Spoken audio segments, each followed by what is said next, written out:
আপনি 100 বার লা ইলাহা ইল্লাল্লাহ পড়েন আর আল্লাহর পক্ষ থেকে কি দয়া, কি ভালোবাসা, কি ক্ষমা, কি মাগফিরাত আসে, আপনি অবাক হয়ে যাবেন।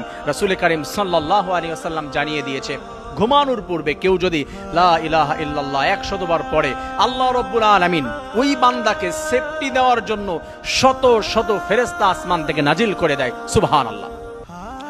অগণিত ফেরেশতা তার জন্য, ক্ষমার জন্য, মাগফিরাতের জন্য আল্লাহ তাআলার কাছে দোয়া করতে থাকে। আল্লাহ রাব্বুল আলামিনের কাছে বলে যে, আল্লাহ তোমার বান্দাকে তুমি ক্ষমা করে দাও, তোমার বান্দাকে তুমি জান্নাত দান করে দাও। এই ফেরেশতাগুলো এসে ডাকতে থাকে। আল্লাহ রাব্বুল আলামিনের কুদরতি মাধ্যমে আল্লাহ তাআলা এই বান্দাকে সেভ করে নেয়। রাতের বেলা আপনি ঘুমান, অনেক স্বপ্ন দেখেন, আপনার দুঃস্বপ্নগুলো যেন আপনার কোনো ক্ষতি করতে না পারে, কোনো খারাপ স্বপ্ন যেন আপনি দেখতে না পারেন। আল্লাহ রাব্বুল আলামিন এই লা ইলাহা ইল্লাল্লাহ 100 বার ঘুমের আগে পড়ার কারণে আল্লাহ রাব্বুল আলামিন আপনাকে এই যে যত প্রকারের অনিষ্ট আছে ঘুমের মাধ্যমে আল্লাহ তাআলা সেভ করে নেয়। যদি এই আমলটি কেউ করতে পারে, আল্লাহ রাব্বুল আলামিন বলেছেন ঘুমের পরে ওই বান্দার ঘরের ভিতরে যা কিছু আছে, চোর আসে, ডাকাত আসে, অনেক সময় ক্ষতি করার চেষ্টা করে, মানুষের শত্রু আছে, রাতের বেলা এসে তাকে ধ্বংস করে মেরে ফেলে দেওয়ার চেষ্টা করে, আল্লাহ তাআলা বলছে তাকে এই ধরনের কোনো ক্ষতি করতে পারবে না।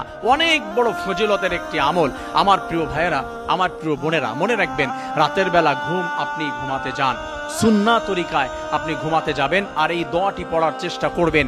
এই দোয়াটি সুন্দরভাবে আপনি যদি শুদ্ধভাবে লা ইলাহা ইল্লাল্লাহু মুহাম্মাদুর রাসূলুল্লাহ সাল্লাল্লাহু আলাইহি ওয়াসাল্লাম সুন্দর করে পড়তে পড়তে ঘুমিয়ে যাবেন।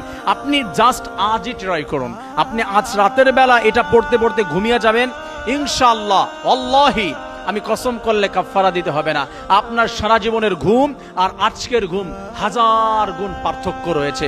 ঘুমটা এত সুন্দর হবে কল্পনাও করতে পারবেন না। আল্লাহ তাআলার ক্ষমা, দয়া, বরকত, মাগফিরাত দিয়ে ভরপুর থাকবে। আসুন ঘুমানোর